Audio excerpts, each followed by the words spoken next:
everybody. Welcome back. It's our second chat of the month. We're very excited to have Janis Robinson Daly with us to talk about her book. I'm here. I'm Barbara Tanner Wallace. I'm here with Donna Jones-Allward. Donna, what's new? Not much. I do have one thing that's new. I went to an event on Sunday night with local booksellers, and my HarperCollins rep was there. And so I finally got to get my hands on a paperback arc of When the World Fell Silent. So that's really, really cool. I was really happy to actually hold it in my hands. And so that comes out August 6th in Canada, August 1st in the US. We have a chat coming up about it, just so everyone knows, and I'm not doing it. We're bringing in guest hosts to actually give the review of it so that it's not too biased. Yeah, and Donna's going to chat about her own book. I'm going to be doing other things that week, like book launches and all kinds of fun stuff. So I'll be here. I just won't be saying anything. So, and not much was going on here with me, unless you want to hear about my cat looking at itself bald, or I think that says it all, Barb. Yeah, I actually think I put up on Facebook, I don't own cats. I run a feline asylum. That's it. They all have issues. Every single one of them has issues. Right now, I'm just with Fat Sam, who people know from Instagram, because she's just Janis. During every broadcast, one of Barb's cats inevitably makes an appearance on the top of her chair. So we'll see when that happens. I'll wait. Screen capture at that moment. That's it. So how you doing, Janis? How was Tom Brady's event? We should ask the most important question first. Janis went to Tom Brady's Hall of Fame induction. Yeah, we're a little bit crazy people here in New England. So 30-year season ticket holders of the New England Patriots. Wow. So seen a lot over those 30 years. He sold out Gillette. It was sold out. 60,000 people, and a game wasn't even being played, or a concert. Yeah. I saw the clip of Drew Bledsoe, who pointed out that he was the worst backup quarterback to ever play. It was fun. Yeah, it looked like it was a really good time. And it was good weather, so I'm glad you had a good time. Perfect. So now we're going to talk about your book, though. Yes, we are. You're the author of The Unlocked Path, which is a story about what it was like, life was like. We have a little cover here. Put it up. There it is. It's talks about life as for the early female physicians that came out of the women's med college that your great grandfather helped found, right? Yes. And that's actually what led me to writing the book. I had no intention of writing a book ever in my life. It was never an aspiration. I was never a writer. Love to read, love books, but writing them never crossed my mind. I really was just doing genealogy research and discovered my great-great-grandfather, William Pierce, up there on the wall. We've got a portrait of him, was one of the founders of this women's medical college, the first in the United States, all women's college for medicine in Philadelphia in 1850. So once I started researching the college and meeting these amazing women, I was like, their stories need to be told. Yeah. I guess I'll tell them. So now, but it also ties in that you sort of invented a backstory for your great grandmother, right? My grandmother, yeah. So it was researching her family because I didn't know much about this grandmother. She passed before I was born, but I was always intrigued about her history of coming from Philadelphia to Boston and how that happened. So I pegged the story and the main character, Eliza Edwards, to the timeline of my grandmother's life, coming of age in 1897, moving to Boston. And so that time period, which is so rich in history, Donna certainly knows that, because my story goes up to 1920. Yeah. We have it's the bald cat. Oh, green grab time. He's going to the doctor's tomorrow. Poor Minnie. Yeah. But then, okay, so one of the things I thought was really cool was if you go on your webpage, you talk about some of the female doctors that you discovered and you kind of weave them into the book. And the one that fascinated me the most was that it was this woman from India was one of the first graduates of school. Yeah. Yeah, it was her story that totally stopped me dead in my tracks. And I just learned 2 weeks ago, I was at a writers conference in Tennessee, and a woman from India, a woman I learned later, she was a woman physician from India, corrected me on the pronunciation of her name that I've been saying. Oh, that's good. So Anna D. Gopal Joshi came from India because women came from all over the world to go to this college. Yeah. And I was learning about her through additional research with the Drexel University archives. The school eventually finally merged with Drexel. So Drexel has all the archival material. Okay. And I learned, more about Anna D coming from India at age 18 because she had such a strong desire to study medicine and hopes of returning then back to India to care for all the women who didn't receive the proper care that they deserved. Yeah. And that's And a theme right really in the book. Her drive. Yeah. Well, and it's also that women aren't getting the proper care. That's a huge theme in the book. Right. She does play the inspiration for Eliza. Yes. Oh, Donnelly wanted to say, wonderful seeing your work, Janis. Oh, thank you, Donnelly. Yeah, and so one of the challenges with biographical fiction is trying to keep the tension up or conflict throughout the story, because you, like you said, you're following a timeline and like certain things that happen. So how did you work that out when you were writing this book?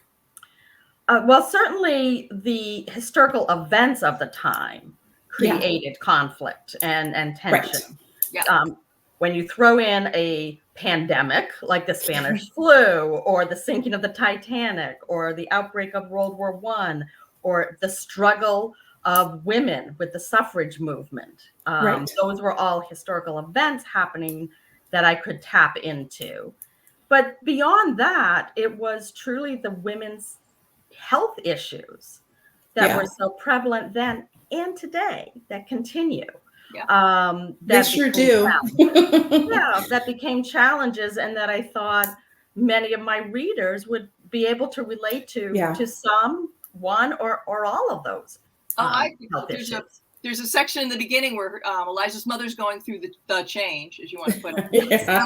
I'm sitting like, wow, this is 100 years later, and they still haven't figured out what to do. Mother gone. Right. They still haven't figured out what to give us. Or how I know. And even when, she looks into Grey's Anatomy at that point, and she's like, oh, so this is what happens. But there's like no suggestion for how to treat it, how to help women. It's like, and that is one of the things that keeps this book relevant, is that, women still have an issue with being heard when it comes to advocating for their own health. So that's absolutely a biggie. Yes. So really we relied on those. I'll give you one quick little fun tidbit behind the scenes when you mentioned the menopause issue. Yeah. When I was writing, I only have 2 sons, and as a part of my Christmas gift one year, I said, all I want you to do is to let me read out loud a couple of chapters to you, because you may never read this book. You probably will never be interested in reading. So I said, just randomly, each of you pick a chapter and I'll read out loud. My oldest son was the first to go, and he goes, okay, chapter 8. Open it up, and we're right in the thrust of menopause for mom. So he was banned forever of picking chapters after that. Can I tell you that your sons have read one more chapter than my son ever has? They have read it now. 2.5 years later, they've finally gotten through it. I have 26 books, and he has not read a single one. So my husband has not, but my kids have. There you go. Yeah, there you go. Now, my daughter-in-law has, so we're good with that. So Donnelly made a good comment. She said it was very well researched, and it was. There's meticulous research in this, because you have to know what they went in every class. Yeah.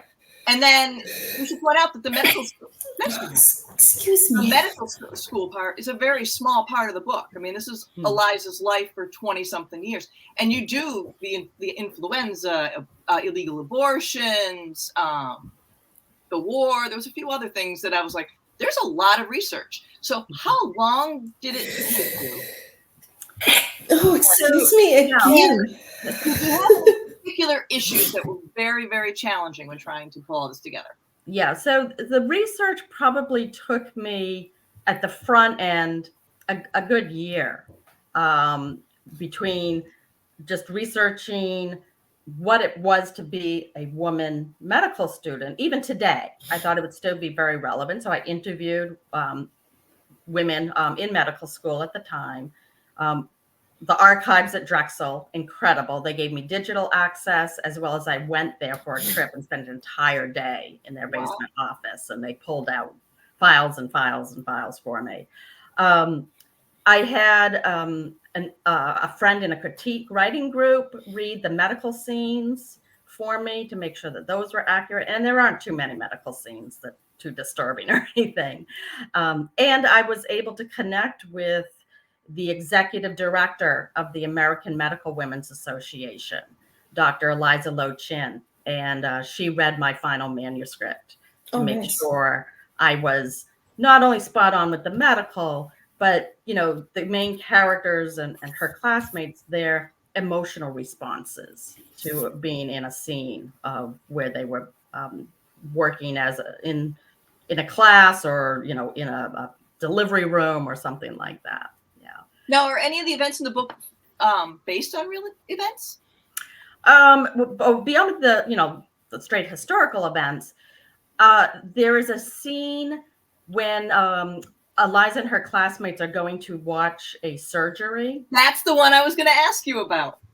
And that is based on reading an autobiography of a Dr. Mary Bennett Ritter. And she wrote that she and her classmates were going to observe a surgery. This was in the 1880s. And it was the first time it was going to be mixed company in the audience of the operating theater, of the male and the female students. And because that never happened, they had separate classes. Right.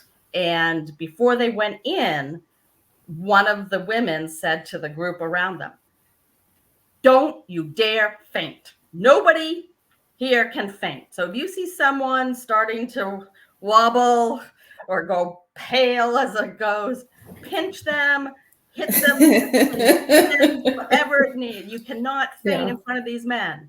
And not one of the women did, and 3 of the men. Good for flat them. on the floor. So you read that scene, I said, this sounds like it really happened. Yes, it did. I think that's just, that in particular is so great because, there's so much about the weaker sex or whatever. And then, I just feel like throughout history, it's the women who have shouldered so many burdens that go uncredited or they're just not given credit for being as staunch and strong as they are. Right. And they had to prove themselves. Yeah. Doubly so, that they Doubly have the so. abilities. And it was even, purported that the entrance exam in medical school was more difficult than the Jefferson Medical and even Penn, across the river, for that the men attended. So because they had to really prove that they had the intellect and the ability and the stomach to endure, gruesome surgeries. So I have a question about that then. So when we talk about challenges in research, did you find it harder to find research about the women's role in this part? Like, was it very male-centric when it came to medicine, or is there lots out there? There were a few books. So I was very fortunate that there are a few nonfiction books, including one just all about the Women's Medical College of Pennsylvania untried course that was by Dr. Stephen Peitzman. And that has the whole history of the school itself. So that was incredibly helpful. And I found a few others about women in medicine, early doctors. And I found 2 specifically on the abortion issue that were kind of memoirs written about women, in the 40s and 50s and 60s.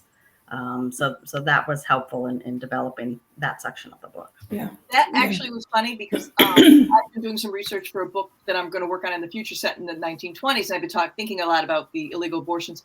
And it's interesting how when you read like a lot of the Ziegfeld starlets and all that, how many died young of periodontitis? Oh, sure. And it's like, and I kept saying, I wonder if periodontitis is like code for got an infection during a back alley abortion. And then you mention it and I'm like, oh, yeah, son of a gun. That is it. A lot of women who died of periodontitis. Yes, for sure. Yeah. Just unclean instruments and everything else. And aftercare. And aftercare. Yeah. Yeah. Being sent home without any care instructions of what you're supposed to do. Yeah. Well, and there's some scenes in there where she goes to visit an abortion house. And it's pretty brutal. You're like, ew, this is disgusting. Can't imagine being that desperate, but they were. Yeah, well, when you don't have options, right?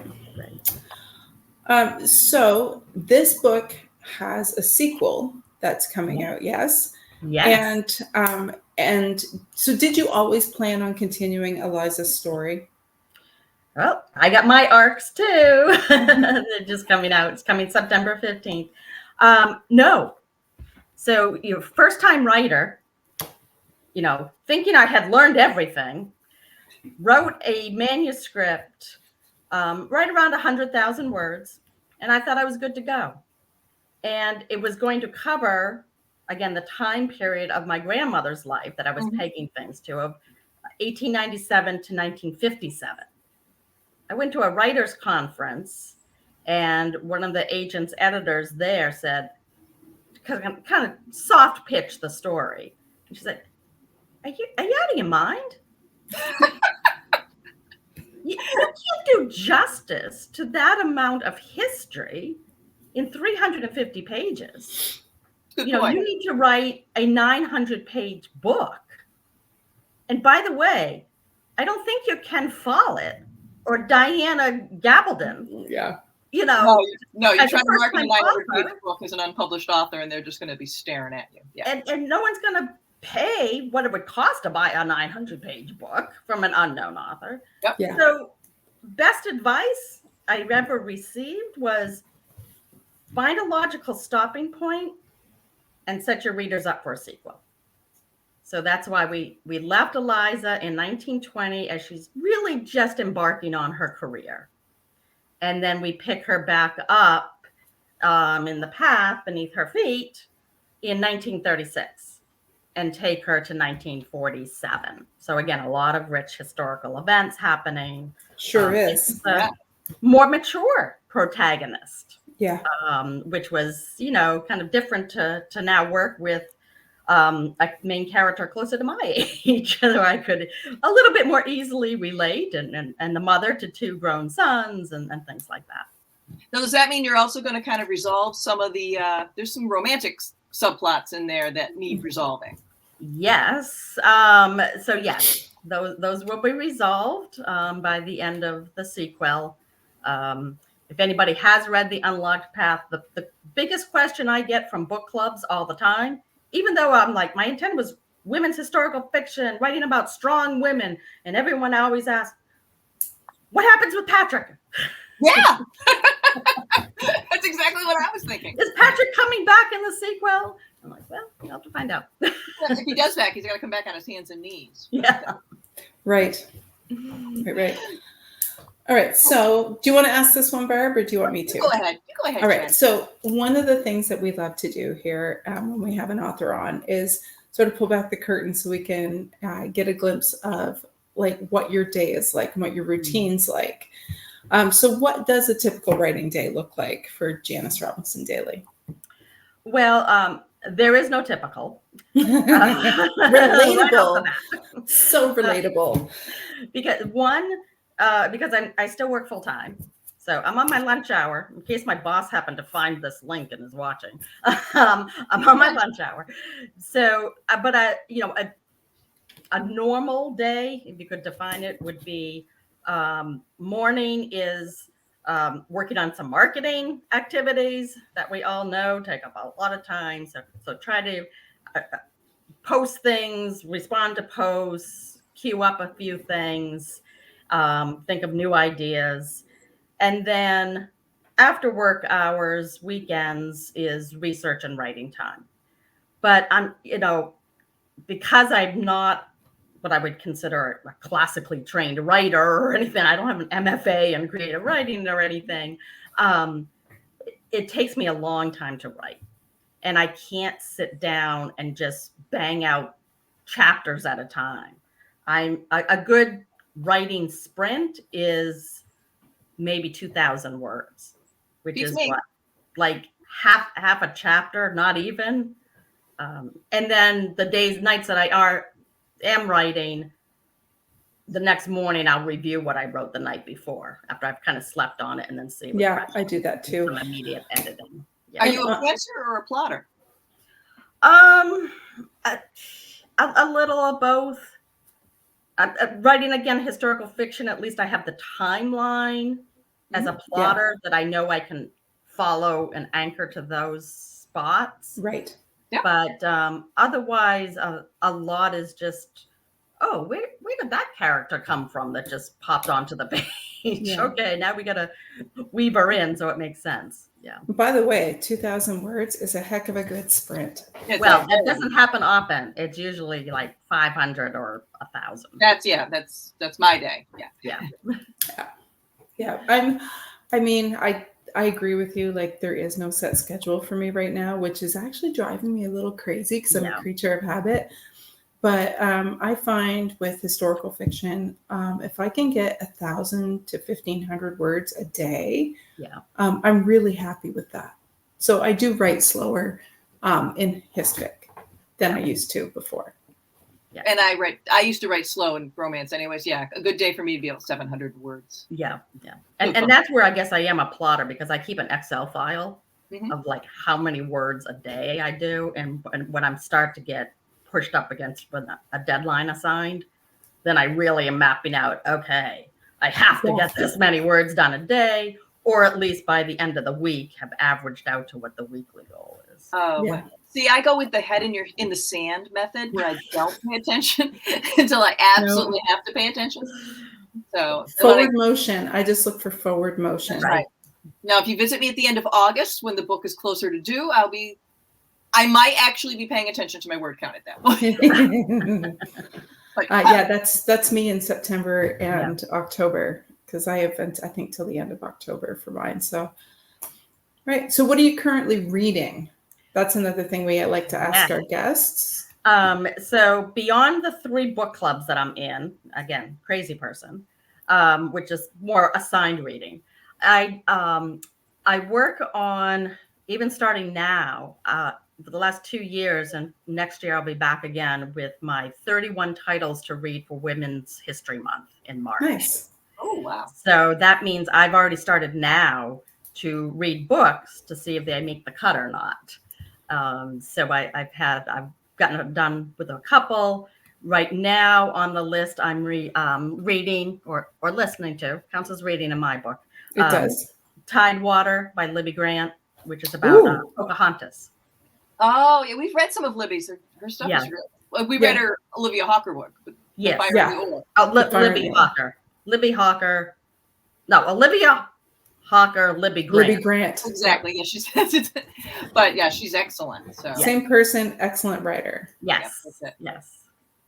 Okay, so I've already written that down because, like Barb was saying, we read The Fire and the Ore last year. And we really, really liked it. So yeah, she was a writer that we hadn't read, and it was not a book that was necessarily on our radar. Yeah, and then we fascinating. Said, let's give this a try, because sometimes you got to try something new just to. And it was fantastic. The Fire and the Ore was really, really good. Yes, it was. What are you reading, Barb? Other than Janice, what's next for you? Next for me is an arc of Beatrice Williams, Husband and Lovers. I did not get that arc. Damn it. Yes. Beatrice is an auto-buy for both of us. I'm actually dipping into Renee Ryan's arc of The Last Fashion House in Paris. So, which I don't have, and I just want to point out that. And I'm excited because I love The Widows of Champagne, and it takes a character who was not so great, and it's her redemption arc in this book, and I'm really excited for that. So So yeah, I'm going to read that arc of Renee's and give a review, and it's coming out later this year. Fabulous. So that's what I'm dipping into next. I was going to say, I have two quick questions. One is, what are you going to write next? Are you planning a third book, or is Eliza done? You're done. Well, Eliza's done, but I'm not done. Okay. I got the bug now. There you go. So do you have an idea percolating? I do. And I don't want to share too much. Okay. I haven't talked to my publisher about it yet. But it's actually my brother, who is my first editor, because he was the English major in college. Mm-hmm. Our grandfather was a novelist. Oh, cool. Grandfather Robinson wrote in the teens, and 1920s. And so my brother showed up on my doorstep one day with one of his books in hand. Beautiful. We've got a beautiful leather bound copies of his books. And he goes, "Have you read this one? Do you know this one?" And I haven't read that many of his because they're just not my style. And he goes, well, read this one. I haven't read it either, but I read the premise and it sounds interesting. I think you'd be interested. So I looked into it, and he actually ghost wrote it as a woman's memoir. In 1916, young woman goes to Germany.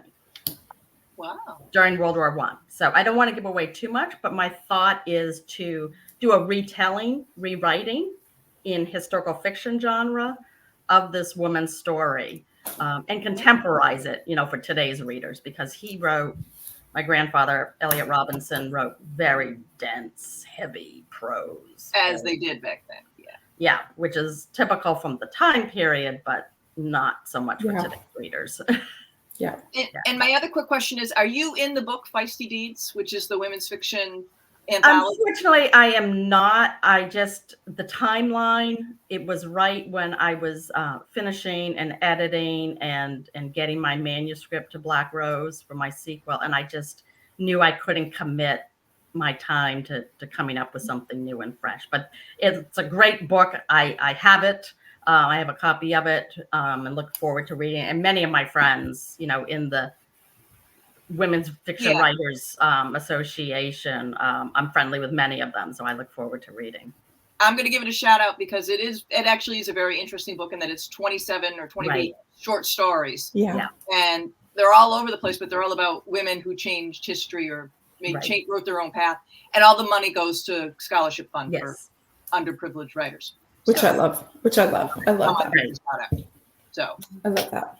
Before we say goodbye to you, Donna, what's up next for us? Next, we are doing, I believe, Eliza Knight's book. Yes. Yeah. The Faithful Companion. Oh, I love that. Which is a little different, as a point of view character is a corgi.